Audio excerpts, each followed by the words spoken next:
Welcome to another episode of Out Loud and Laughing. Get ready. It's Bryan and Jon, two gay cousins having big talks and even bigger laughs. Join us. Let's see what they're up to. It's Out Loud and Laughing. Back to another episode of Out Loud and Laughing with Bryan and Jon. Oh, hi, Bryan. I have a feeling that this one might not have so much laughing in it. I mean, this is probably based on these texts that I've sent you and why I am not Bryan, sure. let's tell everybody what happened. Let's bring everybody up to speed. I just want everyone to know this is happening in real time. We don't typically post episodes this quickly, but like we just felt the need to. Bryan, I have to give it to you. Just please tell everybody what's going on. This is amazing. Yeah, Yeah. no, I thank you. I'm pissed, Yeah. right? And you know this based on all the texts. So I'm not going to really name names or businesses because I don't want to go that, but I just want to kind of, to your point, bring light to like the situation. And I think what's interesting is people who don't walk in our shoes take for granted how much privilege they have and the things that they don't have to deal with. So I'll start there at a very macro level. And so my daughter is going to kindergarten in the fall, right? So in her current school, they're doing cheesy little graduation pictures, which is super cute, right? They did it on like, I don't know, maybe last week or the week before, and we finally got the proofs. And we open up the proofs, and there's like 10 different, versions of different, holding a diploma, blah, blah, blah. There is one picture of her holding a sign saying, "Stop crying, mom."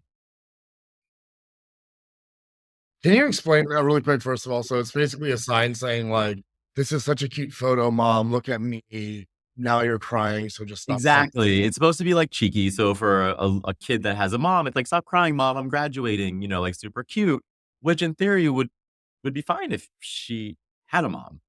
And it was one of those moments where you realize that, okay, the vendor had no idea that, because it's a vendor that comes in to take the pictures.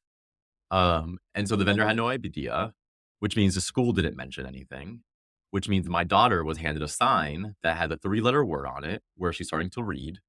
And so how does she not get confused? How does she not question that, why am I holding this sign? Because she's very well aware that she doesn't have a mom. And we've done a really good job of educating her that all families are special, right? Some people have 2 moms, some have 2 dads, and some have a mom and a dad, and all families are special. And even some have 1 parent, or some are raised by grandparents. Like, she just knows that all families are special in their own way as long as there's love in the household. So we've done that.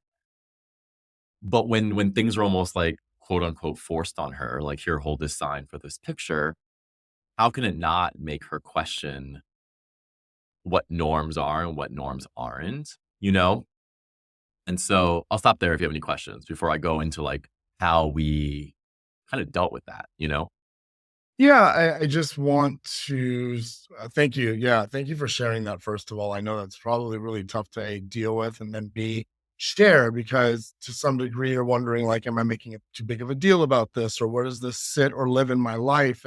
Yeah. And then we're also like probably also grappling with, how do I explain this to my child? Whereas, in a heteronormative household, like school pictures and receiving them home typically meant like, how did the hair look, or like how funny or silly were the smiles or poses, and you didn't even get to like look at that because you were sort of frozen by the fact that like you felt disregarded once again. So yeah, I want you to continue, but that's sort of, those were some of the things that came to mind while I was listening. Yeah, I think those are all spot on in that, in a hetero, like, couple parent family, they're more worried about, was my kid's hair good? Like, they don't have to think that their kid's going to be waving a LGBTQ flag in their graduation pictures. And not that I would want that, but they don't have to worry about that. And so, I think we took a step back. We were definitely very heated and pissed in the moment. And we're in a climate right now, which you and I are living in real time, where our community is being questioned, it's being challenged, and we're almost being like put aside. I mean, to the point where they removed the letter from LGBT. Like, the trans community is part of our community. So the fact that they're dropping a part of us is you and I losing a limb, like this is deep. And so I think all that anger and all that rage for me is turning into a voice and a level of confidence to speak up for myself, in times where we likely would have just like maybe said something in real time to the person or the school when we saw them, because there's other pictures, other graduation pictures. She has many cute ones. Don't get me wrong. We don't have to buy that one. But I'm turning it into a place to say, no, I have a place in this world. What you did was wrong. And I'm going to say it, right? So Adam and I wrote an email to the school and we copied in everyone and we talked, it literally titled it Misrepresentation. And we went deep and we just talked about how inappropriate this is. We're not the only gay parents at that school. So this isn't like new. Kenzie's also been there for 4 or 5 years. And this is unacceptable, right? And we immediately got a phone call from the school. This was like a Saturday. So the fact that they were calling, I think they knew immediately that this was a huge error. But Adam and I were ready to pick up the phone, right? And we didn't. We had just sent it. I get it. In their world, it's they just want to fix this and move on from it very quickly, and not have it be a thing. But for Adam and I, it is a thing. And we needed some more time and I didn't want to have a conversation. So I waited till Monday to finally respond back, go back and forth a little bit. But it's interesting how people are so quick to want to be an ally. So it's more around, oh, well, that was the vendor. That wasn't us. Well, you hired the vendor. So it is you, right? And you need to, if it's important to you to promote inclusivity and stuff, then you want to make sure that anyone that you bring into the school is also aware of your standards.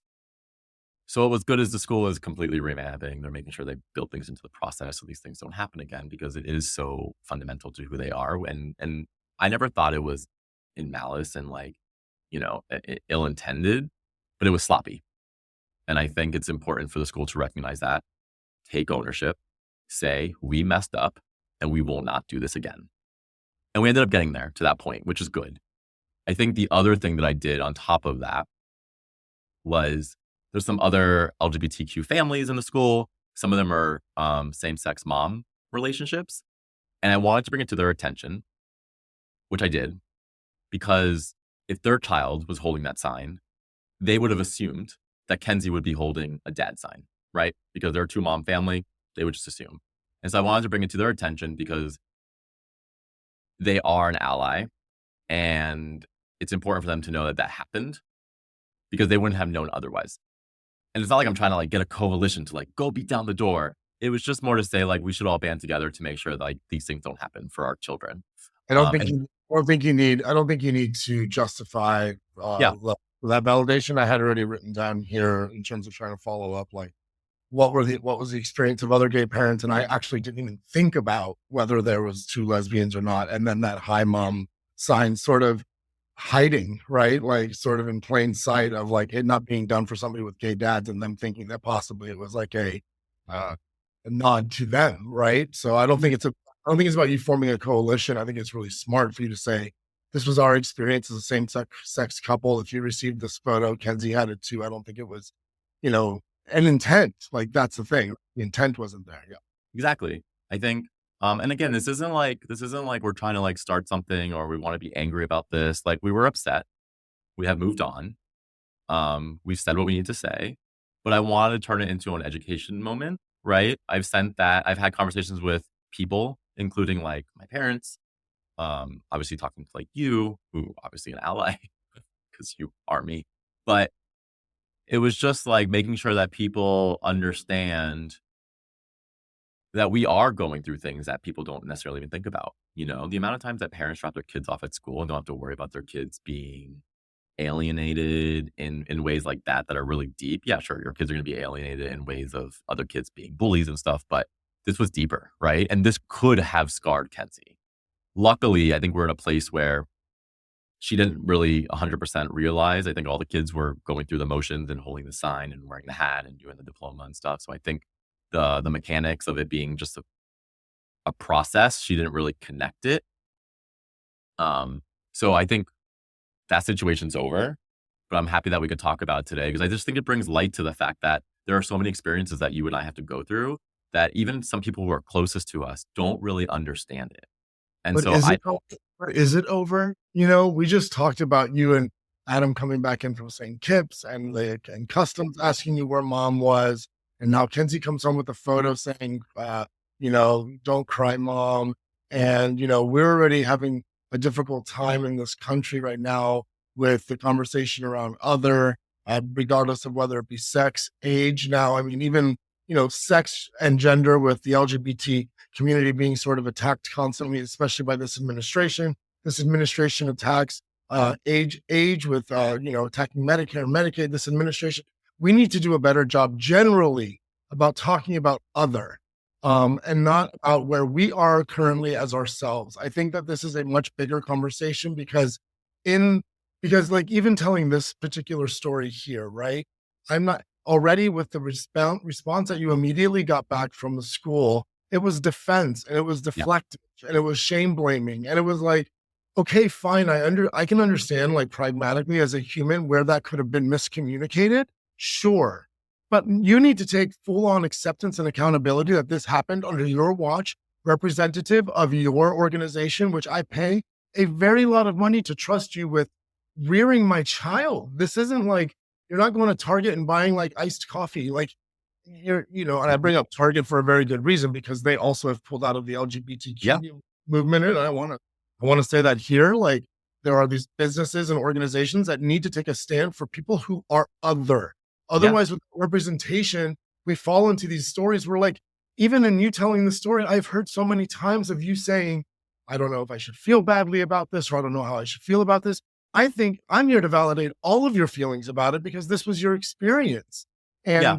And shame on the world for making us feel like we can't stand here and have a conversation to say, this sucks, this hurts, this keeps happening. What do we do about it? And I completely agree with everything you're saying, like 100,000%. I think when I say, like, I agree with you. This isn't over, right? And it's not over. And I think these situations should empower us to make sure that we speak up in these moments to educate people. I think the reason why I'm so able to move on from this particular situation with the Of school is course. because no, because of the response that we got. Right? Yes, to your point, the initial response was defense, and I didn't like that at all, and that actually completely angered me. I think where we got to though was them finally like unleashing their values to me, and that inclusivity is actually a core value for them, and this was a mistake. And so I do want to come from a place of forgiveness when people do acknowledge that this is wrong, we don't like it, this isn't who we are. But to your point, this is a much bigger issue. We have these larger companies, like this is just a school, right? This isn't that big. So this is a very micro moment that I was able to correct. I was able to insert my opinion and stand up for my family. So I did that. And I think to your point, me doing that against Target is not going to work. But but our coalition group of us as an entire community and our allies, especially our allies, actually saying this is not okay, we don't like it, is what's going to move the needle there, right? Um, and I think it's not going to be over for a while. And this is what you and I had been saying for the longest time to people who voted on the other side and had their reasons to do it. And I keep saying, I'm glad you had your reasons to vote the way you did. It just sucks that none of those reasons were you or me, right? Because You that said it earlier. no, You, yeah, you go ahead. go ahead. Sorry.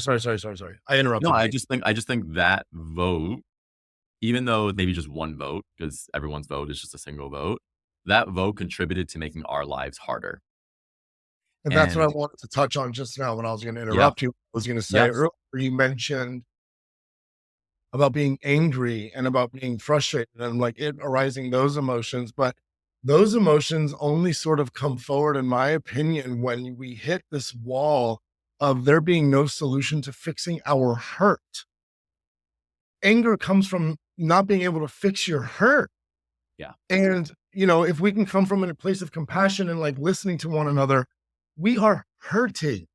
We yeah, are, we are scared. we are these emotions that we should not be imparting on one another because we have the level of cognizance to hold doors and smile and be good to one another and to vote in ways that like help us move forward Yeah. and to listen to stories about you, beautiful stories about you and Adam who are doing such a wonderful job raising Kenzie and Ollie. And I did want to take just one more second to say kudos to you for the way that you approached the entire situation, because I actually was privileged enough, and thank you very much for sharing that email with me.